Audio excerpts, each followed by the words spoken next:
I'm sure it wasn't a great Saturday for a lot of you guys. Illinois didn't really show up to play. Unfortunate. But hey, we've got 5 more Saturdays in the regular season to really try and enjoy. So hopefully we can do that, put Washington behind us. That's what we're going to do here on Inside the Illini Weekly. Let's get to what we're talking about. We're going to talk about that Washington loss, and then we're going to preview and look ahead to Rutgers here coming into Memorial Stadium this weekend. Brian Kelly got fired at LSU. That's a massive job that is open now.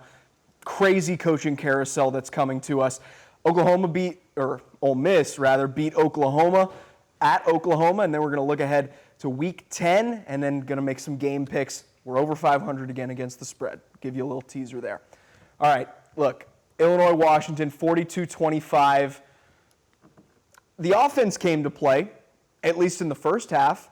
The defense, they decided that they wanted to take a second straight bye week, unfortunately for Illini fans and the team as a whole. 42-25 on that trip out west. First loss under Brett Bielema out of a bye week at Illinois. The defense is just a mess. They can't stop anything or any team, really. Even Purdue went up and down the field on them, and it wasn't any different against Washington. Now, the stats might not jump off the page at you, but Illinois really didn't stop them much. I mean, Washington was 9 of 12 on third down. They really scored at will, didn't take anything away, the defense did. And DeMond Williams was great. We talked about him last week. Not nationally known as one of the upper echelon quarterbacks in the country, but he's certainly that in the Big Ten, and he showed you why on Saturday. The Illinois team, the coaches, they talked about how they're going to have to take away his running game, and they didn't do that at all. The first drive of the game, he ripped off a scramble for 15, 20 yards, and it was that the entire game, and then he was really effective through the air as well. Really hard to win a game when your defense is playing 11 on 11 because that's what DeMond Williams makes you play. Usually with a more pocket passer type quarterback, you're playing 11 on 10 in your advantage as a defense. Not with this guy, and they couldn't take away his running game. And, there was a play I think it was late third quarter where the game was still in the balance. Illinois still had a shot at it. But it was 3rd and 18, and DeMond Williams scrambled for a first down. That was pretty much the game there. And then Denzel Boston, we talked about him last week too. He's one of the better receivers in the Big Ten, and he went 10 catches for 153 yards and a touchdown. He even threw a touchdown. So they didn't take away any of the Washington playmakers or any parts of their games. It's just a mess on the defensive side of the ball for Illinois. They're not getting a ton of pressure. The run defense is hit or miss. It was okay on Saturday, but they were so effective through the air where the Huskies that they didn't have to run the ball. The Washington drive chart, touchdown, 3 and out, touchdown, second half now, touchdown, end of game. I mean, they stopped them one time. I think that these late subs that Illinois loves to do are really hurting them because they like to play this chicken game of, okay, the offense subbed, we can sub late and slowly to try and wind down the play clock, maybe gain a free 5 yards on a delay of game or force the other team to burn a timeout. They've done this all year. They did it a lot last year as well. But maybe you should just try to get your guys lined up and in the correct call instead of worrying about, hey, maybe we can cheat a five yards here on a delay of game instead of getting gashed for 15 because your lineman lined up with 2 seconds on the play clock. Maybe that's something, maybe it's nothing. The coaches have kind of poo-pooed that idea a little bit here this week. But this is what Bielema said post-game about the defense. Pretty defeated Brett Bielema on Saturday. I think we got to play to our players' strengths probably a little bit better, but take away what they do well. I think in the first quarter, we obviously talked a lot about this quarterback, and in the very first or second play, he takes off on a huge scramble, and just you have to stop them from doing the things they do well, and that was goal number one. We knew the whole offense ran through number two, and unfortunately we weren't able to curtail that. If I have to get more involved, I will. I think the part that I really struggle with is sometimes it seems like we fix one thing and something else shows up. I'm not really sure what they fixed to this point. Maybe a couple of schematic things, but it's been the same story all year long. Early on in the year, they were getting the takeaways to really kind of mask some of that. They were giving up yards all year, giving up yards and yards and yards, but they were getting takeaways. Now they're not even getting takeaways, which is a hallmark of what this defense has been this year and the last couple of years, really, under Brett Bielema. So the defense has a lot of work to do. The offense was fine. They showed up to play in the first half. That is without a doubt. Clearly, in the second half, started pressing a little bit once the score, the score never really got out of hand until really late, but once they were down a score or two, the offense knew, man, this defense isn't going to stop them all day. We have to score here. And that turned into 2 Luke Altmaier interceptions. They ran it okay, I guess. They haven't run it great all year, but on Saturday they did a little bit better. But they really had to press in the second half. Altmaier,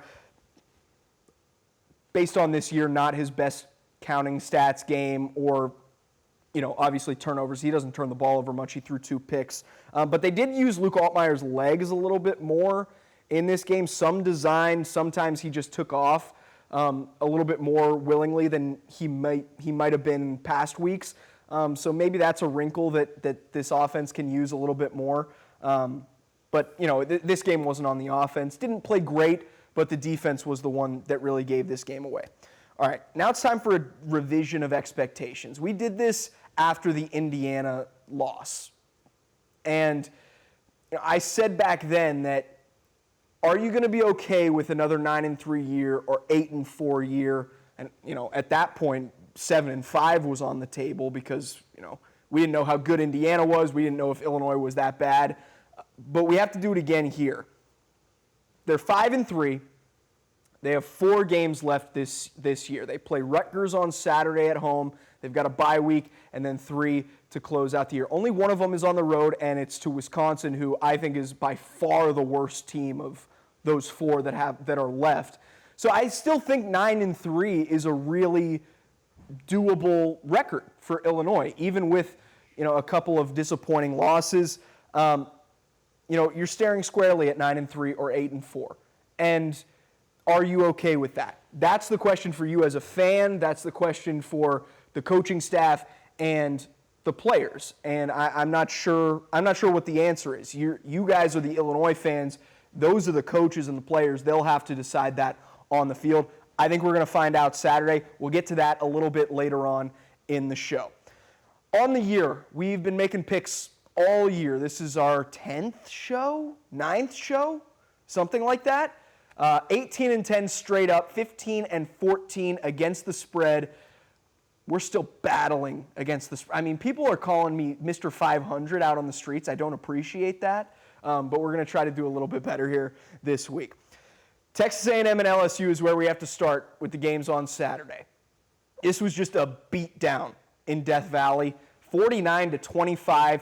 Texas A&M proves that they should be a top 5 team, the 3rd-ranked team in the country, and they just killed LSU. This was actually a close game in the first half. It was pretty back and forth. 18-14, LSU was leading at halftime, and Marcel Reed had 2 interceptions. LSU, for all intents and purposes, had control of this game at halftime. But once the second half started, it all fell apart. A&M scored a touchdown to open the half, and then Casey Concepcion returned a punt after an LSU 3-and-out. And all of a sudden, Texas A&M was at 10 points. Marcel Reed, like I mentioned, was really good in this game. And we said it last week that I think this was the spot where he was going to really start to run the football as well. He didn't throw it that great. He didn't throw it for a lot of yards, but he took off with those legs. He had a 41-yard touchdown run. Marcel Reed, save for those 2 picks, which did hurt them in the first half. He was really, really good in this game. A&M also ran the ball outside of Marcel Reed. I mean, Marcel Reed was a part of it, but A&M just ran the ball. And if you're LSU, if you can't stop the run or run the ball, you're really not going to have any chance, especially with, Garrett Nussmeier. He's probably not 100% healthy. He doesn't look great. He hasn't had a good year. So LSU really needed to start running the ball, and they just haven't been able to all year. And that's where A&M really took it to them, especially in the second half, and they really blew it open there in the third quarter. Death Valley got really quiet and really empty really quickly there in the second half. I think Texas A&M is for real. They're in the driver's seat to get to the SEC championship game in Atlanta.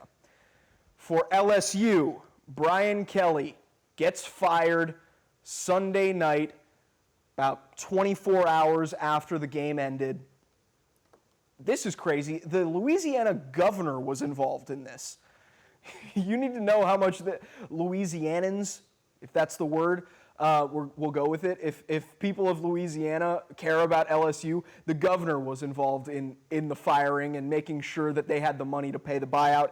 Brian Kelly will get about $54 million to not coach the LSU football team anymore. He was 34-14 in 3.5 years as the head man at LSU. I just think he was checked out a little bit. He didn't care too much about the LSU community, the LSU program. I think he was really focused on himself. And I think that's why he left Notre Dame in the first place, to go get a big paycheck at LSU, and really loved the idea of being the head coach at LSU, but didn't want anything to do with anything else that was involved in being the head coach at LSU. So I think this was a move that LSU had to make, probably not the one that they wanted to make a few years ago, obviously, when they hired him, but something that they had to do. I do think that LSU becomes the clear best job available. The last three coaches before Brian Kelly won a national title at LSU. It's a recruiting hotbed. Obviously, the fans and the state care. You got a lot of money there, all the money you could ever need to win. I think LSU becomes immediately the best job available. Maybe some coaches that could be up for that job might be like, oh, whoa, the governor can fire me. Maybe that might turn them off a little bit. But still, LSU, you can win there, and you can do it, I wouldn't say rather easily, but like I said, the last three guys before Brian Kelly won a national title. Staying in the SEC, Mizzou and Vandy. This took a certain palate to enjoy on Saturday afternoon, but I did enjoy it. Vandy wins it 17-10, just a slugfest. It was just gross. Defenses flying all over the place. The offenses not being able to move the ball really much at all. And we told you that both defenses were really good, and it's probably something that these defenses don't get a lot of credit for, but they're both really, really good defenses. And look at these numbers. Missouri outgained them, they outpassed them, they outrushed them. They were similar on third down. They both had one turnover, and Missouri lost the game. Man, in these games, it's just really tight. There's not a lot of room for error. Vandy had the big play. They had an 80-yard touchdown run to take the lead. Missouri ended up tying it, and then Diego Pavia didn't have a great game, but he led them down the field for a game-winning score to win the game. You look at these statistics, oh no. If I showed you these last week and said, will Vanderbilt win the game, you would have told me no chance. And I would have agreed with you because he has so much on his shoulders. He has to throw it. Obviously, he's the quarterback, but he's also one of the leading rushers on the team, and he only ran it for 20 yards. He turned the ball over. He didn't have a great day, but Vanderbilt, the defense, just stingy, just giving you nothing. We also obviously have to mention that Bo Pribula, the Missouri quarterback, it was 4th and goal, and they were about to punch it in. They were trying to punch it in. And he takes the snap. It's a quarterback draw. He gets hit right at the line of scrimmage, and he gets bent backwards over a couple of guys that were laying beneath him. And it didn't look good. It probably wasn't good. So he was hurt there in the third quarter, and Missouri's backup quarterback came in and actually played rather well. He led them on a touchdown drive. But, it's a tough blow for Missouri, and Bo Pribula was having a really good year, his first year starting. He's likely done for the year, but recent reports are that he didn't break anything, so there's an outside chance that he could be back by the end of the year. But for all intents and purposes, Missouri is probably done, at least in the playoff picture, without Bo Pribula. Vandy, however, their final 4 games at Texas, home to Auburn, home to Kentucky, and at Tennessee. That's a pretty manageable schedule when you're sitting at 7-1 in the SEC. Pretty manageable schedule. If they win out, they might be in Atlanta against Texas A&M too. Not sure, but it's a pretty manageable schedule. Start telling your kids about college football playoff Vanderbilt. I'll just say that. Oklahoma at Tennessee. Oh, I skipped one. Oklahoma at Ole Miss. We'll get to Oklahoma, Tennessee. That's coming up on Saturday. Oklahoma, Ole Miss. The Rebels, they bounced back from a tough loss against Georgia. They beat Oklahoma in Norman, 34-26. This game was decided by the Oklahoma defense, and it's what we expected. Could they stop Ole Miss, or could Ole Miss score on a really, really, really good Oklahoma defense? And obviously, this is the best offense Oklahoma has faced so far, and they got beat. They just got beat. Kewan Lacey, he's the Ole Miss running back. He didn't run it well for yards per carry, but I didn't feel like he got stuffed in this game. The numbers say that, but watching the game, it didn't feel like he was getting nothing. I think he ended up near 80 yards. And then Trinidad Chambliss was really good throwing the football as well. They converted over 50%, or about 50% of their third downs. And then the Oklahoma defense, it's been a problem all year. They just can't take the ball away. They cannot buy an extra possession for their offense. And, we talked about last week as well that John Mateer's health was going to be really important in this game. It's hard to know. He had surgery on his throwing hand less than a month ago. And, I think it's starting to, it's been showing since he came back, but I think he just kind of is what he is now with that injury. I'm not sure how much better it can get week to week gripping the football and letting it rip. And he was outplayed by Trinidad Chambliss. He finished with 223 yards that you can see there. 141 of those came on 2 plays. Now, you can never just take away the explosives. That's not how football works. They scored 2 touchdowns on them. But it shows that they didn't sustain drives at all. They had really 2 sustained scoring drives. One was a touchdown, one was a field goal. And they ended up getting to 26 points. But like I said, they couldn't really sustain any drives. Meanwhile, Ole Miss was going up and down the field. I think Ole Miss now has a really good edge to make the playoff. Only got 1 loss, and I don't think Oklahoma is done losing. Now, speaking of Oklahoma and Tennessee, like I said, I don't think Oklahoma's done losing. But this defense better bounce back if you want to have a shot on the road in Knoxville, because this is a great Tennessee offense. They can throw it. They can pretty much run it whenever they want. And they light up the scoreboard. 45.5 points. They're second nationally. Look at those rankings. Top 3 in 3 categories in the mid-30s for rushing attack, but when you're throwing it that well, you're probably not running it as much. The one thing that Tennessee's offense does that you can maybe take advantage of is they give the ball away. They've given it away 10 times this year. But Oklahoma's defense doesn't take it away. They don't take it away at all. So this is best on best. You can see the takeaways there for Oklahoma. 4 on the year. That is 3rd to last in the FBS. Just 4 in 8 games. So this is best on best, this game here. Can Oklahoma's defense bounce back and try to shut down? You're never going to shut down this Tennessee offense, but try to slow them down a little bit. We saw Alabama be able to do it a couple of weeks ago. They slowed them down enough to have a comfortable win. Can Oklahoma do it on the road is the question. I don't think that they can. I think I'm going to take Tennessee to win this game. 3.5 points, I'll take them to cover as well. I just think Mateer can't make an average, maybe slightly above average Tennessee defense pay due to his injury, due to just the way things have gone for the OU offense the last couple of weeks.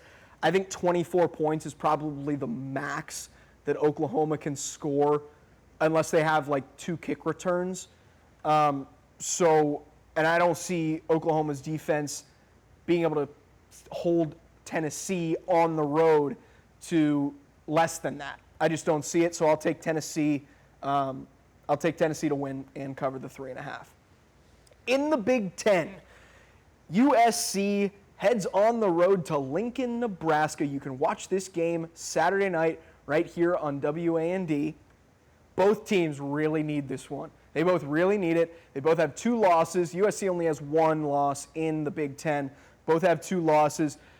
USC offense, look, you know a lot about USC at this point if you've been watching the show all year and you saw Illinois play them. They've got a high-flying offense. They can score and score and score and score. And it's led by Jaden Mayava. Really good quarterback in the Big Ten. He's played really well, averaging over 300 yards a game through the air. And you better have somebody that can cover Machi Lemon because that's Mayava's guy. He tortured Illinois a few Saturdays back, and he's just been really good this year. He's probably a first-round pick out there at receiver. Nebraska's defense, however, though, is probably better than you would expect it to be. Top 10, 12 in certain categories.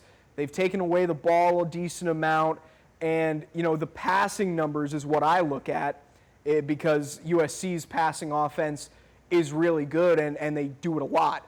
But Nebraska's defense has stopped the pass to this point this year. We're going to find out on Saturday if that is due to opponents that they've played because they haven't really played anybody that could really threaten them through the air. USC is going to really threaten them through the air. Maybe if Nebraska shuts them down, this is a place where USC's run game can take over too. Wayman Jordan's a pretty good back, but we're going to find out on Saturday if Nebraska's passing defense holds up against a good USC passing attack. I'm going to take USC to win this game. I just think they're better. I think they're just generally better. On the road, I don't love because Nebraska's a tough place to play, and both teams need it. It's not like Nebraska's a dead dog coming into this game. 6.5 points is a lot on the road, but I'm just gonna trust USC and Lincoln Riley. I don't know if I should, but I'll take USC to win and cover. I don't think Nebraska can keep up with USC scoring because I think USC is still going to score no matter how good Nebraska's defense is. The nightcap. Cincinnati at Utah in the Big 12. You got to stay up late for this one. 9:15 kick in Salt Lake City. Again, both teams need this one. Cincinnati, they've moved their way up to 17th in the country. They think they've got a shot at the playoff. They only have 1 loss. Brennan Sorsby, he's their quarterback. He's a really good player. Probably a name that you haven't heard talked about a lot this year. But he's a true dual threat. He runs the ball a lot, and he throws it, for the most part, pretty efficiently and does not turn it over, as you can see. Doesn't turn it over. So he's a lot to handle for a pretty good Utah offense, but still a lot to handle. I love the touchdown-to-interception ratio, 27-1. I didn't look, but that has got to be one of the best in the country. It's a high-flying Cincinnati offense. They can score in a lot of different ways. They have a pretty good running back. They don't have one guy at running back or at wideout that you point to and say, oh, we got to stop this guy because they spread the ball around so much. But it's a tough offense to stop.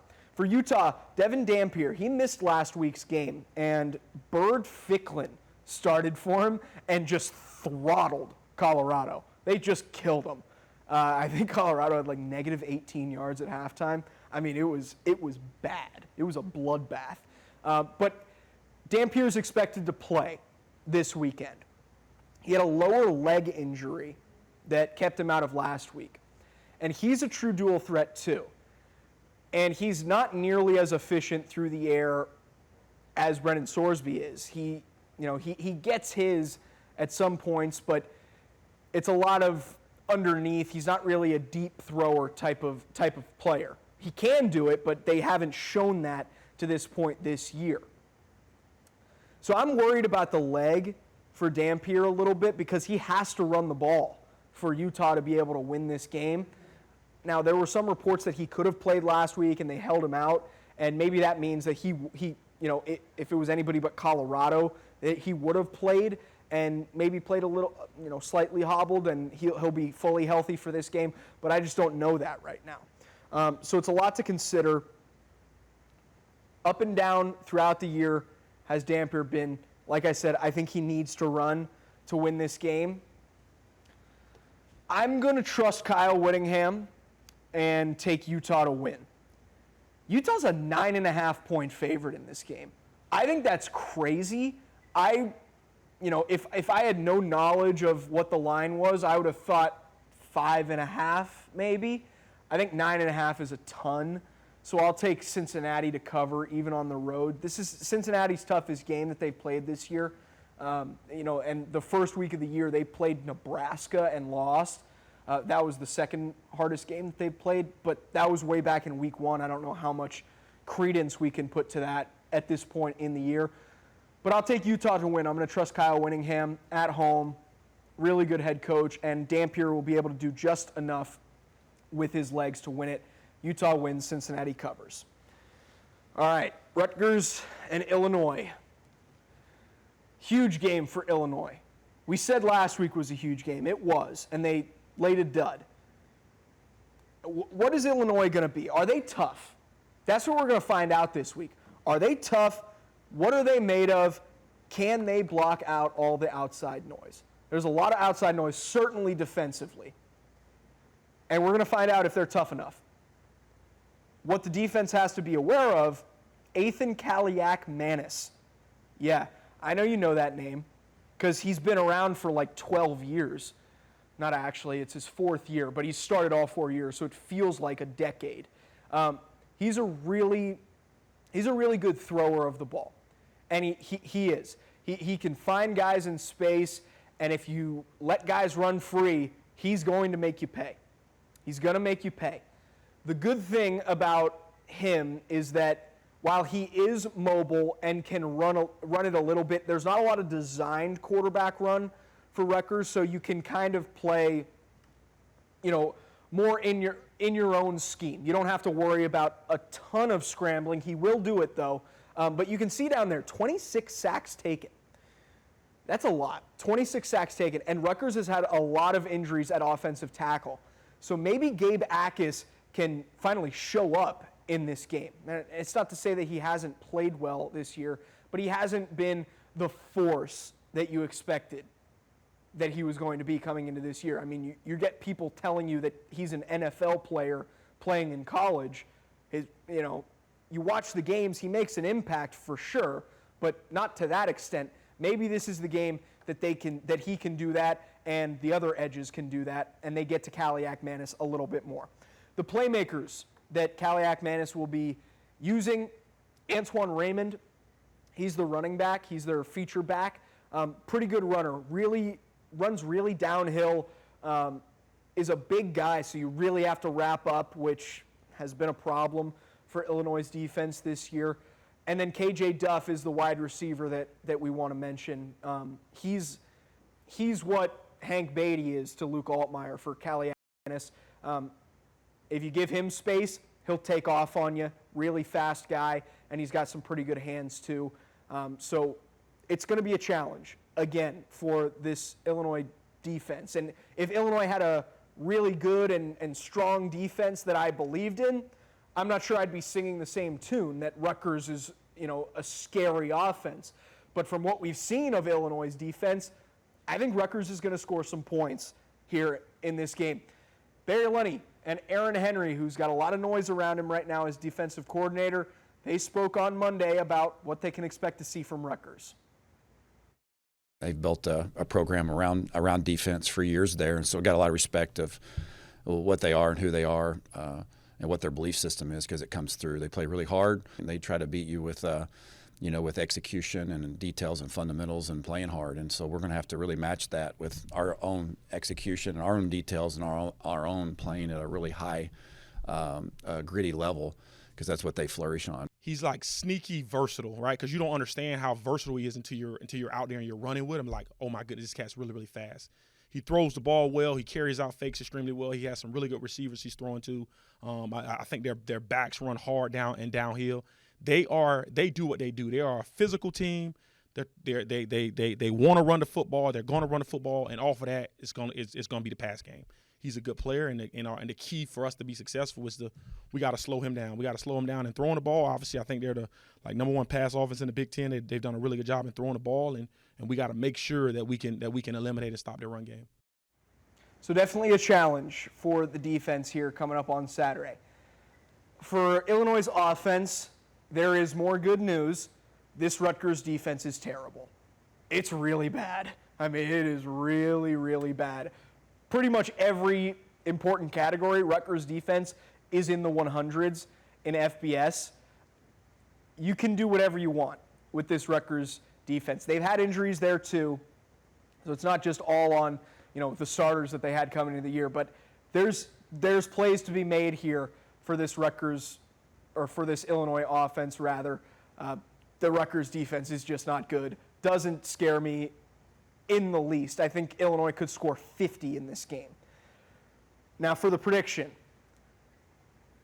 Because I think Illinois can score 50 and can outscore Rutgers if they have to, I'm going to take Illinois to win. I think Illinois is going to bounce back. I hope they do. 12.5 points. This line has moved a little bit. It was 13.5 yesterday when the lines opened, and it's dropped down to 12.5. So I like it a little more. I'll take Illinois to cover 2. I think this is going to be a similar game to the Purdue game, rather, where Illinois just they gave up some points on defense. The offense was able to score pretty much at will, and they ended up winning by a couple of scores. I think that's a similar game that we're going to get here between Illinois and Rutgers, so I'll take Illinois to win and cover the 12.5 points. All right, before we're done, one quick thought on the Illinois season to this point and the expectations that they had heading into the season. A lot of guys came back to try to make a run at a playoff appearance. They were pretty close last year, but not quite there. Now that the playoff is pretty much out of reach, even if they win out, I don't think they're going. Are they going to quit? We've all been told that the playoff is the only thing that matters now. Is that true, though? I personally don't think so, but my opinion doesn't really matter. What do those players think? Would they be okay with another trip to the Citrus Bowl or maybe to the Pinstripe Bowl? I think we're going to find out early on Saturday.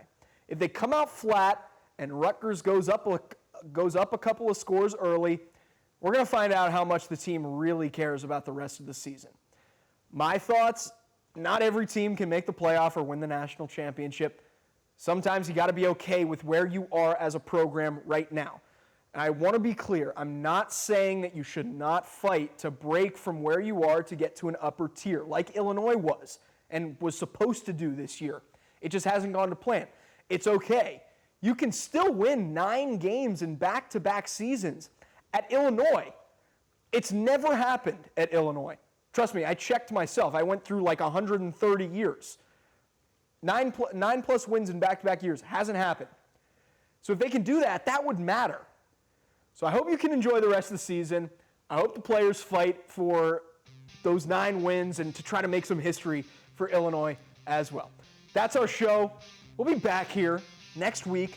I know Illinois' got a bye after Saturday, but guess what? We don't take byes during the middle of the season. We're here every single week. Tell your parents, tell your friends. WAND Now app, really easy if you're watching. Just tell them to watch. We'll be back here next week. Enjoy Saturday.